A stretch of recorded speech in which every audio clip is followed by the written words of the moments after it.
Hello my dear drama lovers, welcome back to எம் drama glimpse. இந்த week நம்ம பாத்துக்கிட்டு இருக்கிற அந்த செஃப் டிராமாவோட பார்ட் 3 தான் இந்த வீடியோ நம்ம பார்க்க போறோம். சோ வாங்க கைஸ், நம்ம இன்னைக்கு கதைக்குள்ள போகலாம். கடைசியா நம்ம ஹீரோ அவனோட உண்மையான பேர் ஜாக் கிடையாது, அர்ஜுன் அப்படிங்கிற உண்மையை சொல்லிட்டு நம்ம ஹீரோயினை ஃபேஸ் பண்ண முடியாம அங்க இருந்து போயிருவானா.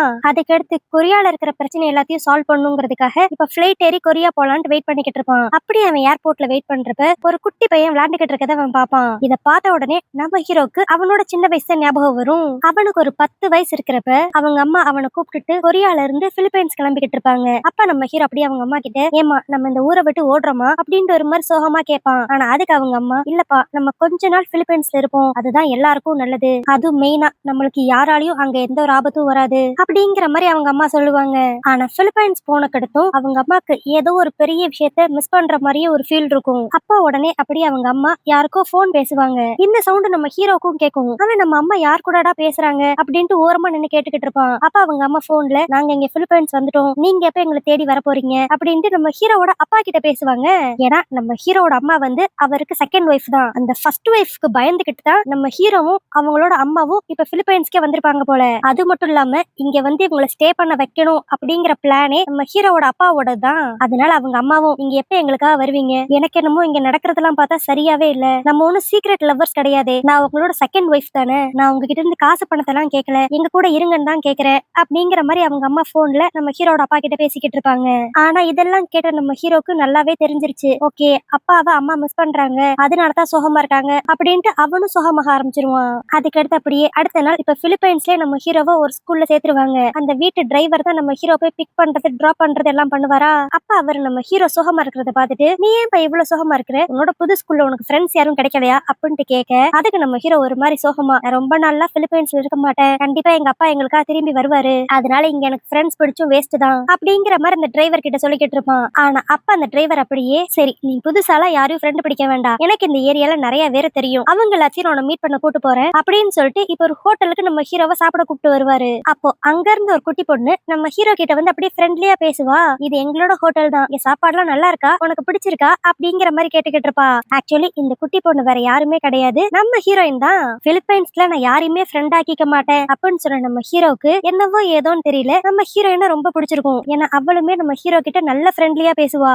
சோ இதனாலேயே அவங்க ரெண்டு பேருக்குள்ளயும் அப்ப இருந்து ஒரு ஃப்ரெண்ட்ஷிப் ஒண்ணு உருவாக ஆரம்பிச்சிருக்கும். அதுக்கடுத்து எனக்கு இப்படி ஒரு ஃப்ரெண்ட் கிடைச்சிருக்கா அப்படிங்கிற விஷயத்த சொல்றதுக்காக நம்ம ஹீரோ சந்தோஷமா வீட்டுக்குள்ள வருவான். அங்க பார்த்தா அவங்க வீடு பூரா பூவா இருக்கும். என்னன்னு சொல்லி அவங்க அம்மா கிட்ட கேட்டா அவங்க அம்மா அப்படியே சந்தோஷமா, இதெல்லாம் நம்மளுக்காக நானே வாங்கினது, ஏன்னா நம்ம மேல நம்ம தானே மெயினா அக்கறை காட்டணும், மித்தவங்க அக்கறை காட்டுவாங்கன்னு சொல்லி வெயிட் பண்ணிக்கிட்டு இருக்க கூடாது அப்படிங்கிற மாதிரி குதர்க்கமா பேசுவா.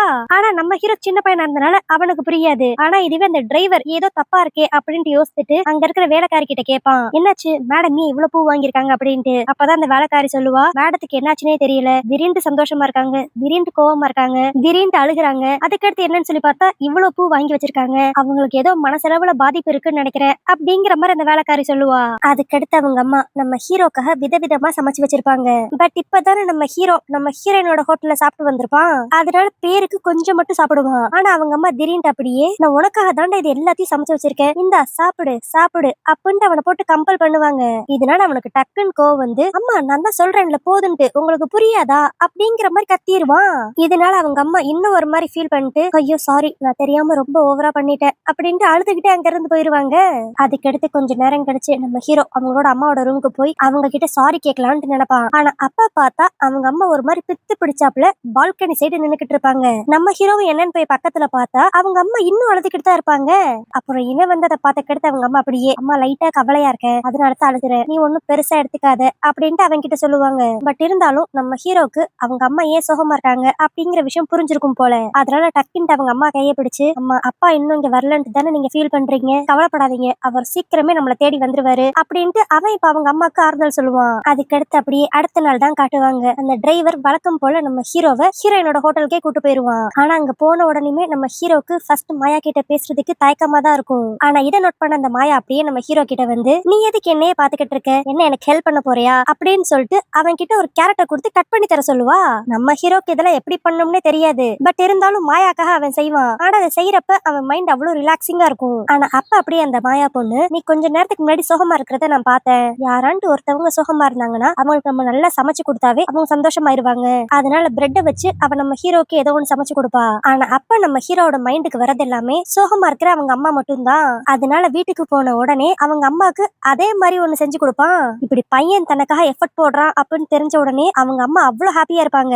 இதெல்லாம் நோட் பண்ண நம்ம ஹீரோக்கும் செம ஹாப்பி ஆயிரும். அதனால அன்னையில இருந்து கிட்டத்தட்ட ஒரு வாரத்துக்கு அவங்க அம்மாக்காக அந்த வேலைக்காரியோட ஹெல்ப்போட விதவிதமா சமைப்பான். இதனாலேயே அவங்க அம்மா சோகமா இல்லாம ஹீரோ கூட ரொம்ப டைம் ஸ்பெண்ட் பண்ணி ரொம்ப சந்தோஷமா இருப்பாங்க. இப்போ இவங்க ஃபேமிலியே சந்தோஷமா இருக்குன்னா அதுக்கு காரணமே மாயாவோட ஃப்ரெண்ட்ஷிப் தான். அதனால நம்ம ஹீரோவுக்கு மாயாவை ரொம்ப பிடிக்க ஆரம்பிச்சிரும். சோ எப்ப பார்த்தாலும் அவ கூடயே தான் விளையாண்டுகிட்டே இருப்பான். அப்படி இருக்கிறப்பதான் ஒரு நாள் நம்ம ஹீரோனுக்கு தேங்க்ஸ் சொல்லுவான். எங்க அப்பா இல்லாத சோகம் இப்ப எங்க அம்மா கிட்ட கொஞ்சம் கூட இல்ல, அவங்க ரொம்ப ஹாப்பியா இருக்காங்க அப்படிங்கிற மாதிரி சொல்லுவானா. ஆனா அப்பதான் நம்ம ஹீரோயின் அவளோட அப்பாவை பத்தி சொல்லுவா. என்னன்னா அவளோட அப்பாவுமே இப்ப அவ கூட இல்ல போல. பட் ஆனா அவர் இறந்துட்டாரா இல்ல நம்ம ஹீரோனோட ஃபேமிலியை விட்டுட்டு போயிட்டாரான்னு தெரியல. பட் நம்ம ஹீரோயின் அவர் மேல கோவமா தான் இருப்பா. எங்க அப்பா திடீர்னு ஒரு நாள் சொல்லாம கொள்ளாம எங்க எல்லாரையும் விட்டுட்டு போயிட்டாரு. எனக்கு இந்த மாதிரி என்னை விட்டுட்டு போற பர்சன்ஸே பிடிக்காது. அதனால எனக்கு எங்க அப்பாவை சுத்தமா பிடிக்காது அப்படிங்கிற மாதிரி அவ சொல்லிக்கிட்டு இருப்பா. அப்ப நம்ம ஹீரோ தான் அவளை சமாதானப்படுத்திக்கிட்டு இருப்பான். அதுக்கடுத்து இப்ப நம்ம ஹீரோ திரும்பி அவனோட வீட்டுக்கு வந்து பார்த்தா மறுபடியும் அவங்க அம்மா ரொம்ப சோகமா இருப்பாங்க. இத்தனைக்கு நம்ம ஹீரோ போய் பக்கத்துல போய் அம்மா அம்மான்னு கூப்பிடுவான். அது கூட அவங்க காதுல விழுகாது. எதையோ யோசித்துக்கிட்டு ஒரு மாதிரி பித்து பிடிச்சாப்புல உட்காந்துருப்பாங்க. அப்ப நம்ம ஹீரோ அப்படியே சரி நம்ம சமைச்சு கொடுத்தா கண்டிப்பா நம்ம அம்மா திரும்பி சிரிக்க ஆரம்பிப்பாங்க அப்படின்ட்டு யோசிச்சுட்டு இப்ப நம்ம ஹீரோயினும் வீட்டுக்கு கூட்டு வந்துட்டு அவங்க அம்மாக்காக ஏதாவது ஸ்பெஷலா ரெடி பண்ணலான்னு பாப்பான். அதனால அந்த வீட்டுல இருக்கிற வேலைக்காரங்களோட ஹெல்ப்போட நம்ம ஹீரோயினும் அவங்க அம்மாக்காக சமைச்சுக்கிட்டு இருப்பாங்களா. ஆனா அப்போ அந்த இடத்துக்கு அந்த டிரைவர் வந்து ஒரு மாதிரி அமைதியா அந்த வேலைக்காரி கிட்ட மேடம் எங்க இருக்காங்க, ரூம்ல இருக்காங்க, இப்ப அவங்க பரவாயில்லையா அப்படிங்கிற மாதிரி கேட்பான். அதுக்கு அந்த வேலைக்காரியும் நம்ம ஹீரோவோட காதுல எதுவும் விழுகாத அளவுக்கு அவங்க நிலைமை ரொம்ப மோசமா இருக்கு, அவங்க இன்னைக்கு மதியானம் கூட அவங்க கையை கட் பண்ணிக்க பார்த்தாங்க அப்படிங்கிற மாதிரி பேசிக்கிட்டு இருப்பாங்களா. ஆனா இந்த விஷயம் வந்து நம்ம ஹீரோக்கு தெளிவா கேட்காது. பட் இருந்தாலும் அவங்க ஆக்ஷன் பண்றத வச்சே ஏதோ அம்மாக்கு தப்பா நடந்திருக்கு அப்படிங்கறத அவன் புரிஞ்சுக்குவான். ஆனா இதெல்லாம் அவன் கேட்டுக்கிட்டு இருக்கப்ப அவன் பண்ணிக்கிட்டு இருக்கிற வேலை இப்ப சமைக்கிறதுக்காக தேங்காய் துருவிக்கிட்டு இருப்பான். ஆனா அவன் கான்சென்ட்ரேஷன் எல்லாமே அந்த தேங்காயிலேயே இருக்காது. அந்த வேலைக்காரங்க அவங்க அம்மா பத்தி என்ன பேசுறாங்க அப்படிங்கறதுல மட்டும்தான் அவன் தாட்ஸ் இருக்கும். பட் இருந்தாலும் இப்ப எல்லாரும் சேர்ந்து நம்ம ஹீரோவோட அம்மாக்கு சமைச்சிருவாங்க. அதுக்கடுத்து இப்ப கொஞ்ச நேரம் கழிச்சு ஓகே நம்ம சமைச்சதை நம்ம அம்மா சாப்பிட்டுட்டாங்களா அப்படின்னு சொல்லிட்டு நம்ம ஹீரோ பாக்கலான்ட்டு போனா அங்க அவங்க அம்மாவோட பெட்ரூம்ல எல்லா சாப்பாடும் சிந்தி கிடக்கும். திடீர்னு ஆம்புலன்ஸ் சத்தம்லாம் வேற கேட்க ஆரம்பிச்சிரும். என்னமோ ஏதோன்னு சொல்லிட்டு நம்ம ஹீரோ பதறி போய் பார்த்தா அவங்க அம்மா டிப்ரெஷன் தாங்க முடியாம சூசைடே பண்ணிருப்பாங்க போல. இது தெரிஞ்சோடையும் பாவம் சின்ன பையனா இருந்த நம்ம ஹீரோ அப்படி கதறி கதறி அழுவான். இதனாலதான் அன்னைக்கு காம்படிஷன் அப்ப அவன் தேங்காய் துருவுறத பார்த்த உடனே அவன் ஒரு மாதிரி மென்டலி அப்செட் ஆகி அங்கிருந்து வெளியே வந்திருப்பான். அதுக்கடுத்து அவங்க அம்மா இறந்து ஒரு 2 நாள் கழிச்சு தான் காட்டுவாங்க. இனி நம்ம ஹீரோ இங்க பிலிப்பைன்ஸ்ல தனியா இருக்க கூடாதுன்னு சொல்லிட்டு அவங்க அப்பா இவனை கூட்டு போறதுக்கு அவரோட பாடி கார்டு அனுப்பிச்சு விட்டுருப்பாரு. நம்ம ஹீரோக்கு இந்த ஊரை விட்டு போறதுக்கே இஷ்டம் இருக்காது. சரி போறதுக்கு முன்னாடி அட்லீஸ்ட் கடைசியா மாயாவை பார்த்து எல்லா விஷயத்தையும் சொல்லிட்டு போயிடணும் அப்படின்ட்டு தான் நினைப்பான். ஆனா அந்த பாடி கார்ட்ஸ் நம்ம ஹீரோட விருப்பத்துக்கும் மாறா அவன் அப்படியே வேகமா கார்ல ஏத்தி ஏர்போர்ட் கூட்டு போயிருவாங்க.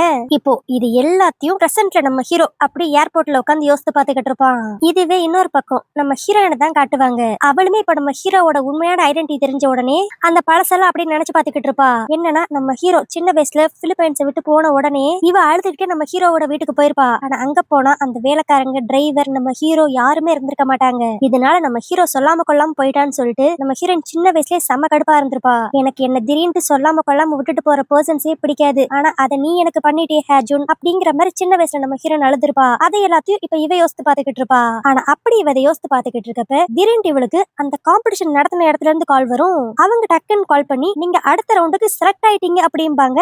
நம்ம ஹீரோனுக்கும் ஸ்டெல்லாக்கும் ஒன்னும் புரியாது. என்னடா இன்னைக்கு தானே நம்ம அந்த காம்படிஷன்ல செலக்ட் ஆகாம அவுட் ஆனோம், இப்ப என்ன செலக்ட்னு சொல்றாங்க அப்படின்னு சொல்லி பார்த்தா இன்னைக்கு நடந்த காம்படிஷன்ல ஃபர்ஸ்ட் வந்தால் சீட் பண்ணிருப்பான் போல. அதாவது அவனோட டிஷ் தான் நல்லா இருக்கணும்னு சொல்லிட்டு இன்னொருத்தவங்களோட டிஷ்ல எக்ஸ்ட்ரா சால்ட் அள்ளி கொட்டி இருந்திருப்பான். அது வீடியோல ரெக்கார்ட் ஆகி அவனை டிஸ்குவாலிஃபை பண்ணிருப்பாங்க. அதனால இப்ப ஆட்டோமேட்டிக்கா நம்ம ஹீரோனோட டீம் செலக்ட் ஆயிருச்சு. அதுக்கடுத்து அப்படியே அடுத்த நாள் அந்த காம்படிஷன் நடக்கிற இடத்துல தான் காட்டுவாங்க. அப்ப நம்ம ஹீரோன் அங்க வெயிட் பண்ணிக்கிட்டு இருக்கப்ப இப்ப அந்த ஹெட் செஃப் அந்த இடத்துக்கு வருவான். அவன் நம்ம ஹீரோன் கிட்ட அப்படியே கங்க்ராட்ஸ் மாயா, நீ ஃபைனல்ஸ் வரைக்கும் வந்துட்ட. பட் இருந்தாலும் இப்பதான் நீ ரொம்ப கேர்ஃபுல்லா இருக்கணும். இப்போ உன் கூட போட்டி போடுற எல்லாருமே டாப் செஃப்ஸ். பட் இருந்தாலும் உன்னால முடியும்னு நான் நம்புறேன். நீ மட்டும் இந்த காம்படிஷன்ல ஜெயிச்சிட்டேனா நீ ரொம்ப நாள் ஆசைப்பட்டுக்கிட்டு இருந்த மாதிரி என்னோட கிச்சன்ல எனக்கு அசிஸ்டண்டா உன்னை நான் ப்ரொமோட் பண்றேன் அப்படிங்கிற மாதிரி சொல்லுவான். இதை கேட்டோன்னே நம்ம ஹீரோனுக்கு செம ஹாப்பி. அதுக்கடுத்து இதே சந்தோஷத்தோட போய் அப்படியே காம்படிஷன்ல சமைக்கிறதுக்காக போவா. அப்ப அங்க இருக்கிற ஆடியன்ஸ்ல நம்ம ஹீரோவும் நிக்கிற மாதிரி இருக்கும். இவனை பார்த்த உடனே நம்ம ஹீரோன் ரொம்ப சந்தோஷப்படுவா. ஆனா அதுக்கடுத்து தான் பார்த்தா அங்க நிக்கிறது நம்ம ஹீரோவாவே இருக்காது. அதனால அப்படியே அவன் மனசுக்குள்ளேயே ஜாக் எங்கதான் இருக்கான் அப்படிங்கிற மாதிரி யோசிப்பா. ஆனா இதுவே இன்னொரு பக்கம் நம்ம ஹீரோவை பார்த்தா அவன் இப்ப கொரியாக்கே போயிட்டான் போல. போன உடனே ஃபர்ஸ்ட் ஹாஸ்பிட்டல்ல இருக்கிற அவனோட அப்பாவை தான் பாப்பான். ஆனா அவரை பார்க்க நம்ம ஹீரோக்கு கோவம் மட்டும் தான் வரும். ஏன்னா நம்ம ஹீரோவோட வாழ்க்கையில சின்ன வயசுல நடந்த விஷயங்கள் அப்படி. அவங்க அம்மா இறந்தக்கடுத்து கொரியாக்கு வந்தக்கடுத்து அவனோட வாழ்க்கை எப்படி இருந்துச்சு அப்படிங்கறதான் யோசித்து பார்ப்பான். அந்த வீட்டுல அவங்க அப்பாவோட ஃபர்ஸ்ட் ஒய்ஃபும் அவரோட 4 பசங்களும் இருப்பாங்க. ஆனா யாருமே நம்ம ஹீரோவை பெருசா மதிச்சிருக்க கூட மாட்டாங்க. அவ்வளவு பெரிய வீட்டுல அவன் தனியா இருக்கிற மாதிரிதான் அவனுக்கு ஃபீல் இருந்திருக்கும். ஆனா இதெல்லாம் விட கொடுமையா அந்த ஃபர்ஸ்ட் ஒய்ஃப் லேடி நம்ம ஹீரோவை ரொம்ப கொடுமைப்படுத்துற விதமா அவனுக்கு ஒழுங்கா சாப்பாடு கூட கொடுத்திருக்க மாட்டா. சோ இந்த மாதிரி கொடுமையா தான் அவனோட பாஸ்டே இருந்திருக்கும். இப்ப அவங்க அப்பாவை பார்த்தோனையும் அதெல்லாம் மட்டும்தான் அவன் மைண்டுக்கே வரும். அதனால அப்படியே கோவமா அவங்க அப்பா கிட்ட எல்லா தப்பியும் பண்ணிட்டு இப்ப ஹாஸ்பிட்டல்ல வந்து படுத்துக்கிட்டு சொத்தெல்லாம் எனக்கு எழுதி வச்சா எல்லாம் சரியா போயிருமா, எனக்கு உங்களோட சொத்தே தேவையில்லை, எனக்கு என்னோட அம்மா தான் வேணும், எங்க அம்மா கூட கொஞ்ச காலம் தான் சந்தோஷமா இருந்தேன், நான் என்னைக்குமே என்னோட லைஃப்ல நீங்க வேணும்னு சொல்லி எதிர்பார்த்ததே கிடையாது. அது கொரியால இருக்கிறப்பயாவும் சரி, நாங்க பிலிப்பைன்ஸ்ல இருக்கிறப்பயாவும் சரி, எனக்கு எங்க அம்மா மட்டும் போதும் தான் நினைச்சேன். ஆனா எங்க அம்மாக்கு நீங்க வேணும்னு அவங்க ஆசைப்பட்டாங்க, ஆனா நீங்க கடைசி வரைக்கும் அவங்களுக்காக வரவே இல்லை அப்படின்ட்டு இப்ப படுத்து இருக்கிற அவங்க அப்பாவை பார்த்து அவன் திட்டிக்கிட்டு இருப்பான். ஆனா இவன் சொன்ன எல்லாமே அவங்க அப்பாவுக்கு கேட்டிருக்கும் போல. அவர் இப்ப அப்படியே அவரோட ஆக்சிஜன் மாஸ்க் எல்லாம் கழட்டி, ஹஜூன் நான் உனக்கும் உங்க அம்மாவுக்கும் பெரிய கொடுமை பண்ணிட்டேன் தான், ஆனா நான் இப்ப சொல்றேன் என்னோட வாழ்க்கையில லவ்னு சொல்லி ஒரு விஷயம் இருந்துச்சுன்னா அது உங்க அம்மா மட்டும் தான். ஆனா அந்த டைம்ல எனக்கு இருந்த சிச்சுவேஷன் அப்படி, அதுதான் எல்லா பிரச்சனைக்கும் காரணமாயிருச்சு, என்ன தயவு செஞ்சு மன்னிச்சிரு ஹஜூன் அப்படிங்கிற மாதிரி அவங்க அப்பா இப்பதான் நம்ம ஹீரோ கிட்ட சாரியே கேட்பாரு. ஆனா இப்ப சாரி கேட்டு என்ன பிரயோஜனம், அதான் எல்லாம் முடிஞ்சிருச்சு அப்படின்னு நம்ம ஹீரோ யோசிச்சுக்கிட்டு இருக்கப்ப இப்ப அவங்க அப்பாவும் இறந்து போயிருவாரு. அவ்வளவுதான், இனி நம்ம ஹீரோவுக்கு சொந்தம் சொடிக்கிறதுக்கு யாருமே இல்ல. இதனாலேயே அவன் அப்படியே ஒரு மாதிரி உடஞ்சு போயிருவான். இதுவே இன்னொரு பக்கம் அந்த குக்கிங் ஷோல தான் காட்டுவாங்க. அதுல நம்ம ஹீரோயின் கூட போட்டி போட போற எல்லாருமே பிரான், ஃபிஷ் அந்த மாதிரி விதவிதமா சமைப்பாங்க. ஆனா நம்ம ஹீரோயின் மட்டும் வாழைப்பூ வச்சு ஏதோ டிஷ் பண்றதுக்கு ரெடியா இருப்பா. இத பார்த்துன்னு அங்க இருக்கிற ஜட்ஜஸே ஒரு மாதிரி கன்ஃபியூஸ் ஆயிருவாங்க, என்ன இப்படி ஒரு சாதாரண பொருளை வச்சு ஃபைனல்ஸ்ல இவங்க குக் பண்றாங்க அப்படின்ட்டு. அதுக்கடுத்து இப்ப எல்லாரும் சமைச்சு முடிச்சிருவாங்க. அப்ப அங்க இருக்கிற ஜட்ஜஸ் எல்லாருமே சரி மாயா நீங்க இவ்வளவு சிம்பிளான இன்கிரீடியன்ஸ் வச்சு சமைச்சீங்க அப்படின்னு சொல்லி கேட்டா அதுக்கு நம்ம ஹீரோயின் சூப்பரா ஒரு பதில் சொல்லுவா, சாப்பிடுற பொருள்ல இது ஹையானது இது லோவானதுன்னு சொல்லி நம்மளா எப்படி ஃபிக்ஸ் பண்ணிக்க முடியும், எல்லா பொருளுக்கும் தனித்துவமான ஒரு டேஸ்ட் ஒன்னு இருக்கும், அதனால நீங்க அவுட்டர் அப்பியரன்ஸ் வச்சு ஜட்ஜ் பண்ணாதீங்க, என்னோட சமையலை டேஸ்ட் பண்ணி பார்த்துட்டு அப்புறம் சொல்லுங்க அப்படின்பா. அதே மாதிரி அவங்களும் அதை டேஸ்ட் பண்ணி பார்த்தா நம்ம ஹீரோயின் சூப்பரா தான் சமைச்சிருப்பா. அப்புறம் என்ன, அங்க இருக்கிற எல்லாரோட டிஷ்ஷை விட நம்ம ஹீரோயின் சமைச்சதுதான் சூப்பரா இருக்கும், அதனால ஆட்டோமேட்டிக்கா அவ தான் அந்த ஷோவோட வின்னராவும் ஆயிருவா. இதனால நம்ம ஹீரோயின் செம ஹாப்பி. ஆனா அப்ப அப்படியே அந்த செஃப் அந்த இடத்துக்கு வந்து, பரவாயில்ல மாயா நீ என்னோட ஸ்டூடெண்ட்ங்கிறத ப்ரூவ் பண்ணிட்ட, இப்ப இந்த ஷோல நீ ஜெயிச்சனால நான் சொன்ன மாதிரியே நீ திரும்பி வேலைக்கு வந்து சேரலாம், அதுவும் என்னோட அசிஸ்டண்டா என் கூட நீ எப்பயும் ஒர்க் பண்ணலாம் அப்படின்பா. இதை கேட்க நம்ம ஹீரோனுக்கு ஹாப்பியா தான் இருக்கும். ஆனா அப்ப அப்படியே அவ, இல்ல மாஸ்டர் நீங்க என்ன பத்தி தப்பா புரிஞ்சுக்கிட்டீங்க, உங்க கூட உங்களுக்கு கீழே வேலை பாக்குறதுல எனக்கு சந்தோஷம் தான், ஆனா அது என்னோட லைஃப் டைம் கோல் கிடையாது, என்னோட ஆசை எல்லாம் நான் தனியா ஒரு ஹோட்டல் வச்சு அதுல நான் ஹெட் செஃபா இருக்கணும் அப்படிங்கிற மாதிரி அவ சொல்லுவா. ஆனா அதுக்கு உடனே அந்த ஹெட் செஃப் அப்படியே, மாயா இந்த காம்படிஷன்ல ஜெயிச்சிட்டோன்னு சொல்லிட்டு நீ ஓவரா உன்னை பத்தி பெருமையா நினைச்சுக்காத, உன்னால தனியான ஒரு ஹோட்டல்ல ரன் பண்ண முடியாது அப்படிங்கிற மாதிரி அவன் சொல்லுவான். ஆனா அதுக்கு நம்ம ஹீரோயின் டக்குன்ட்டு, இந்த 2 மாசத்துல என் வாழ்க்கையில நான் எவ்வளவோ விஷயங்களை பார்த்துட்டேன், சோ அதுலயே எனக்கு தேவையான கான்பிடன்ஸ் கிடைச்சிருச்சு, அதனால தான் சொல்றேன் கண்டிப்பா என்னால ஒரு சீஃப் செஃபா இருக்க முடியும் அப்படிங்கிற மாதிரி சொல்லி அவனோட ஆஃபரை அவர் ரிஜெக்ட் பண்ணிருவா. சரி ஓகே, இங்கே நம்ம ஹீரோனுக்கு எல்லாம் பாசிட்டிவா நடக்குது. நம்ம ஹீரோக்கு என்னாச்சு அப்படின்னு சொல்லி பார்த்தா இப்போ அவனோட கம்பெனில அவங்க அப்பா இறந்து போனனால அடுத்து சிஇஓவா யார் ஆக்குறது அப்படிங்கிற பேச்சு தான் ஓடிக்கிட்டு இருக்கும். அப்போ அங்க நடக்கிற போர்ட் மீட்டிங்ல அந்த ஃபர்ஸ்ட் ஒய்ஃபோட பசங்க அப்படியே உட்கார்ந்துகிட்டு, எங்களுக்கு தான் லீகலான உரிமை இருக்கு, அதனால எங்களோட ஃபர்ஸ்ட் அண்ணா தான் சிஇஓ ஆகணும் அப்படிங்கிற மாதிரி பேசிக்கிட்டு இருப்பாங்க. ஆனா அந்த அசிஸ்டன்ட்டுக்குலாம் ஒத்துக்க மாட்டான். அவன் அப்படியே, இல்ல உங்களோட அப்பா வந்து ஹஜூனை தான் சிஇஓ ஆக்கணும்னு சொல்லி சொல்லியிருக்காரு, அதனால எதுனாலும் நம்ம ஓட்டிங் சிஸ்டம் வழியா போவோம் அப்படிங்கிற மாதிரி அந்த அசிஸ்டன்ட் சொல்லிடுவான். ஆனா அப்ப அங்க இருந்த அந்த ஃபர்ஸ்ட் ஒய்ஃபோட பொண்ணு ஒருத்தி அப்படியே, சரி இவ்வளவு பேசுறீங்களே ஆனா ஹஜூன் இந்த மீட்டிங்கே காணோம், ஃபர்ஸ்ட் ஆஃப் ஆல் அவன் எங்க இருக்கானே தெரியல, இப்படி ஒரு இரஸ்பான்சிபிளான ஆளையா இந்த கம்பெனிக்கு சிஇஓ ஆக்க போறீங்க அப்படிங்கிற மாதிரி என்னென்னமோ சொல்லி அந்த பொண்ணு தடுக்கலான்னு பாப்பா. பட் இருந்தாலும் அங்க சுத்தி இருக்கிற மித்த போர்ட் மெம்பர்ஸும், இல்ல நம்ம பழைய சிஇஓட ஆசை வந்து ஹஜூன் இங்க பாஸா இருக்கணுங்கிறது தான், அதனால நம்ம எதனாலும் ஓட்டிங் சிஸ்டம் வழியாவே போயிடலாம் அப்படிங்கிற மாதிரி இப்ப எல்லாரும் ஓட் பண்றதுக்கு ரெடியா இருப்பாங்க. ஆனா அப்பயும் அந்த ஃபர்ஸ்ட் ஒய்ஃப் பசங்க எல்லாம் சும்மா இல்லாம, சரி நீங்க ஹேஜின் மேல இவ்வளவு நம்பிக்கை வச்சிருக்கீங்க ஆனா எங்களுக்கு அந்த நம்பிக்கையே இல்லையே அப்படின்னு சொல்லிட்டு இப்போ ஒரு வீடியோ பிளே பண்ணுவாங்க. என்னன்னு பார்த்தா அதுல நம்ம ஹீரோயினுக்கு அவன் ஹெல்ப் பண்றதுக்காக அந்த குக்கிங் காம்படிஷன்ல கலந்துருப்பான்ல அந்த வீடியோ போட்டுருவாங்க. ஏன்னா அவன் பிலிப்பைன்ஸ்ல தான் இருக்கான்னு தெரிஞ்சுக்கிட்டு அவனை திருட்டுத்தனமா ரெக்கார்ட் பண்ணிருப்பாங்க போல. இப்போ இதெல்லாம் பார்த்தோன்னே போர்ட் மெம்பர்ஸ் ஒரு மாதிரி ஷாக் ஆயிருவாங்க. என்னது இது, கம்பெனில இவ்வளவு பெரிய பிரச்சனை எல்லாம் போய்கிட்டு இருக்கு, ஆனா அவர் இங்க இல்லாம பிலிப்பைன்ஸ்ல என்ன பண்ணிக்கிட்டு இருக்காரு அப்படிங்கிற மாதிரி அவங்களுக்குள்ள டிஸ்கஸ் பண்ணுவாங்க. இதான் சாக்குன்னு சொல்லிட்டு அந்த ஃபர்ஸ்ட் ஒய்ஃபோட பசங்களும் அப்படி முன்னாடியே. நான் தான் சொன்னேன்ல, ஹாஜுன் ஒரு ரெஸ்பான்சிபிலிட்டியே இல்லாத ஆளு. அவனை நம்பி இவ்வளவு பெரிய கம்பெனி எல்லாம் கொடுக்க முடியாது. இந்த 2 மாசமா அவன் கம்பெனிலே இல்லாம இந்தோனேஷியால ஒரு குக்கா இருக்கான். இது மட்டும் வெளியே வந்துச்சுன்னா நம்ம கம்பெனி பேரும் கெட்டு போயிரும். அது மட்டும் இல்லாம நம்ம கம்பெனிக்கு எக்கச்சக்க லாஸ் ஆகும் அப்படிங்கிற மாதிரி அவங்க பாட்டுக்கு சொல்லிக்கிட்டே போவாங்க.